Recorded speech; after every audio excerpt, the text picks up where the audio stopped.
Nosferatu 2024. I decided to watch and review this one a while ago. I have to say 2024 because it's yet another remake. Arguably a remake of a remake, this time of an original 1922 German film that has a warm place in my heart, and I was interested in what they do with the story in this new version. And then I saw that far more popular reviewers than me had come to just seemingly drastically different conclusions about this movie. This is from The Critical Drinker, and this is from Film Threat.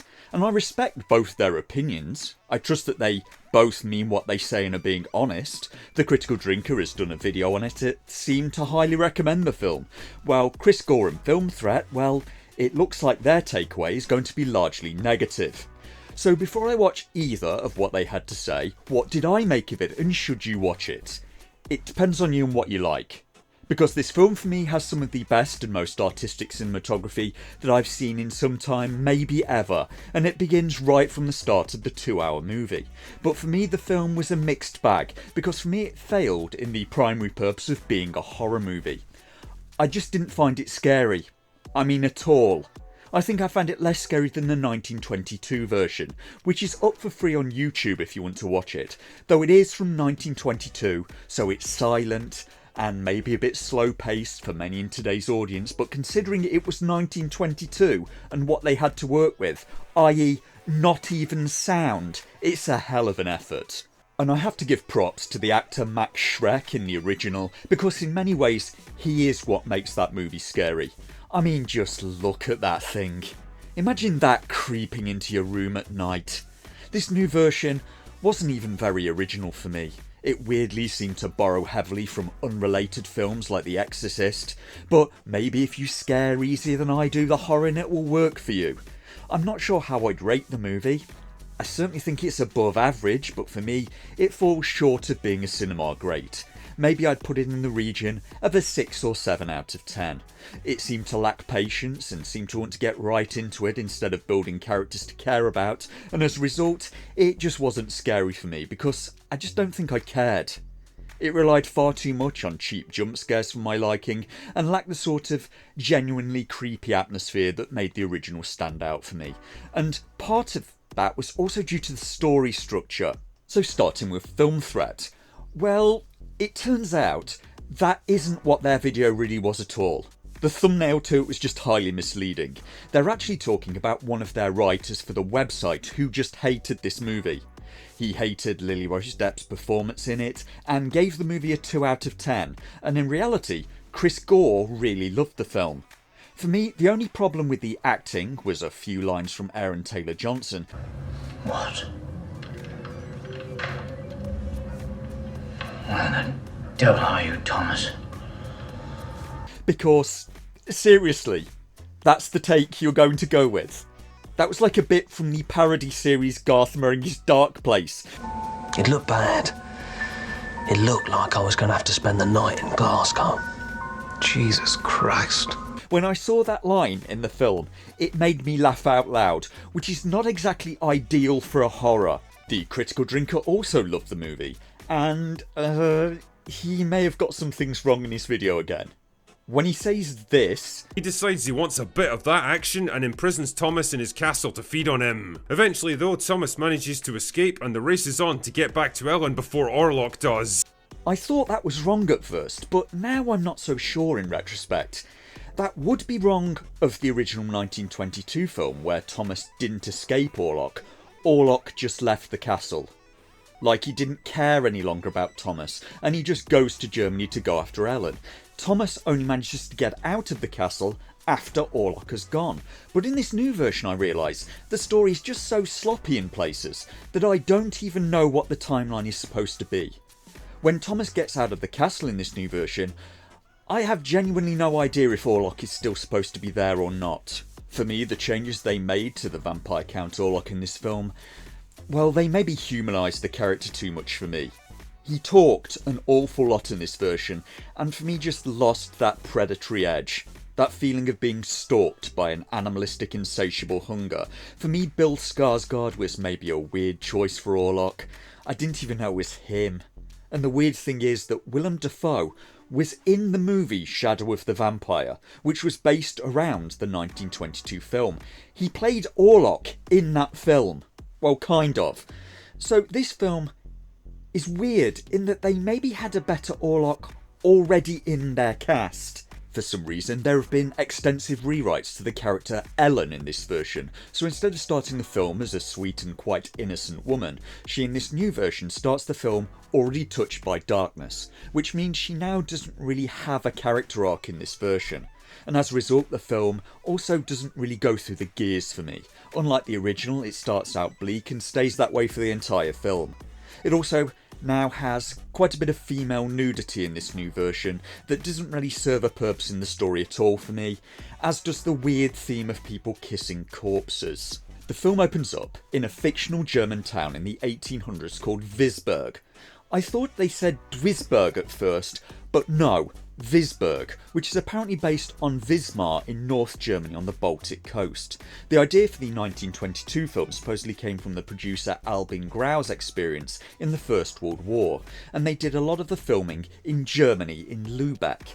To make this movie, him and the director F.W. Murnau set up a film production company called Prana Film. The original in 1922 proved a bit controversial because the story is essentially that of Bram Stoker's 1897 novel Dracula, with minimal changes made to it. Some names have been changed and it was moved in setting from England to Germany. The end of the film is changed, and legal action was taken by Stoker's widow Florence Balcom for copyright infringement. The new studio subsequently went bankrupt, and most copies of the film were burnt.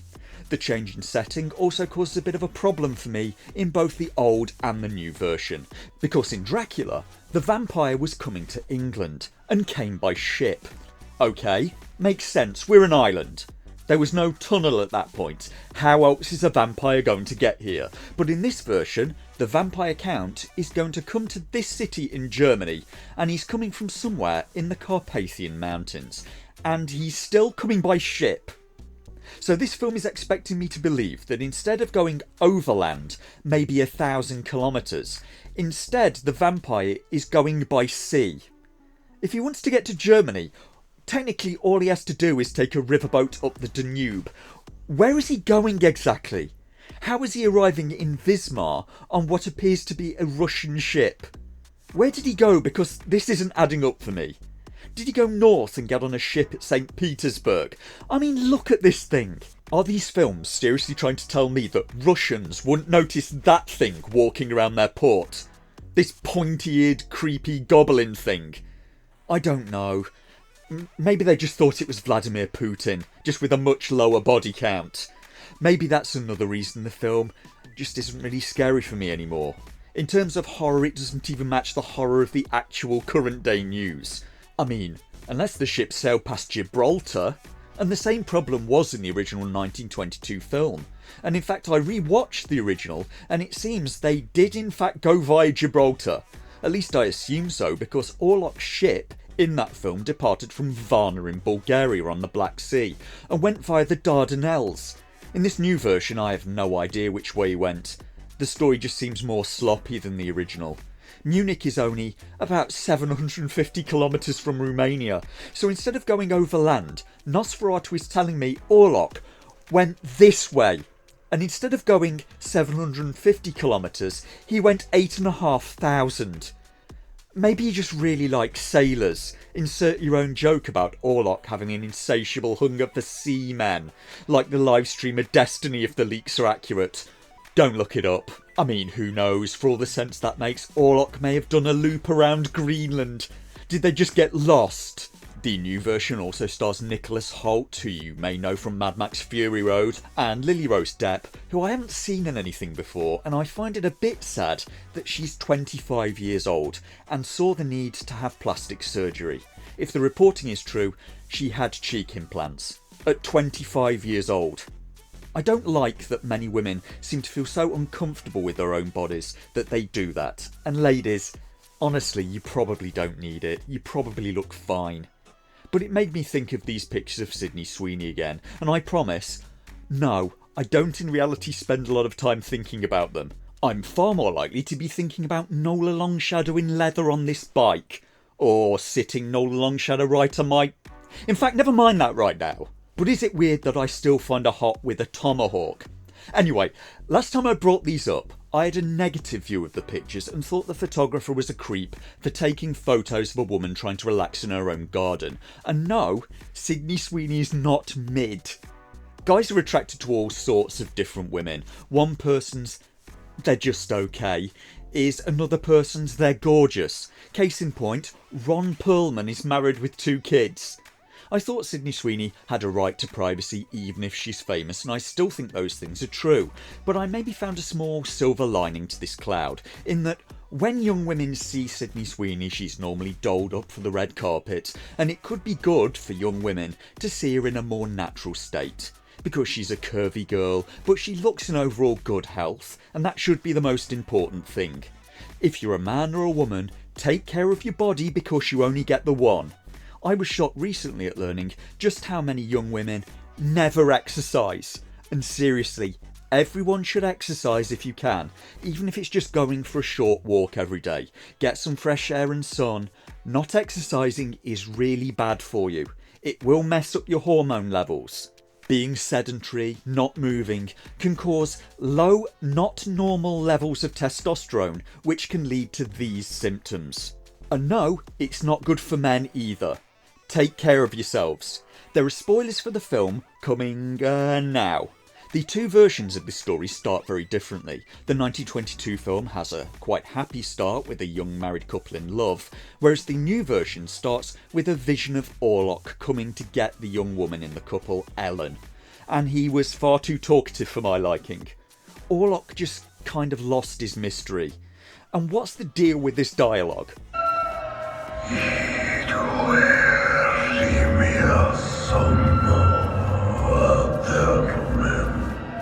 I suppose it would be a bit disturbing to have a vampire show up in my room in the middle of the night, talking in what strongly appear to be Rammstein lyrics.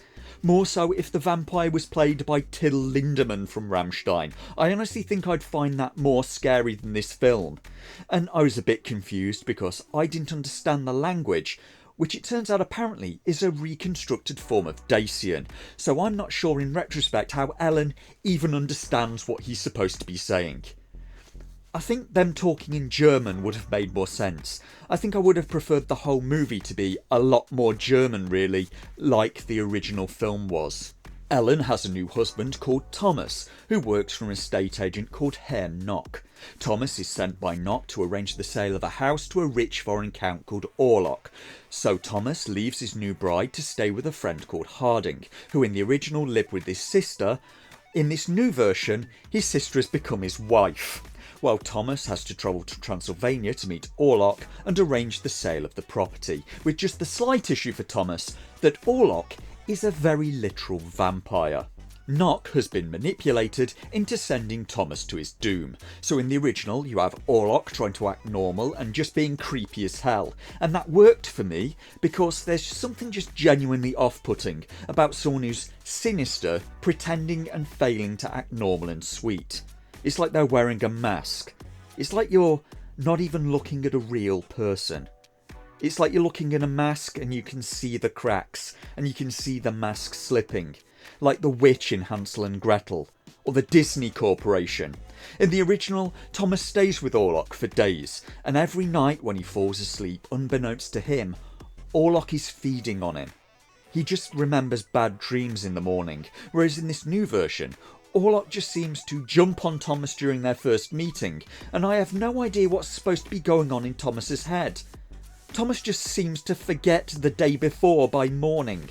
Orlok takes a liking to a picture Thomas has of his new wife, so he sets off to Visburg, and for some unknown reason, he leaves Thomas alive.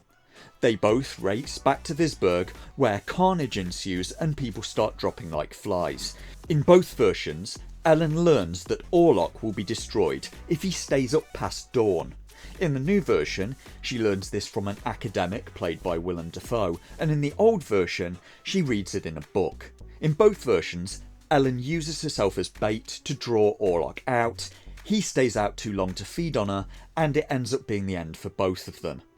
The young woman sacrifices herself to lift the curse from the city, with the small change that in the original it was a pure and innocent woman, whereas in the new version the hero of this story has been changed, and the only person that can lift the darkness from the city is the woman who's already been touched by it. If you only knew the power of one, the power of two, the power of many.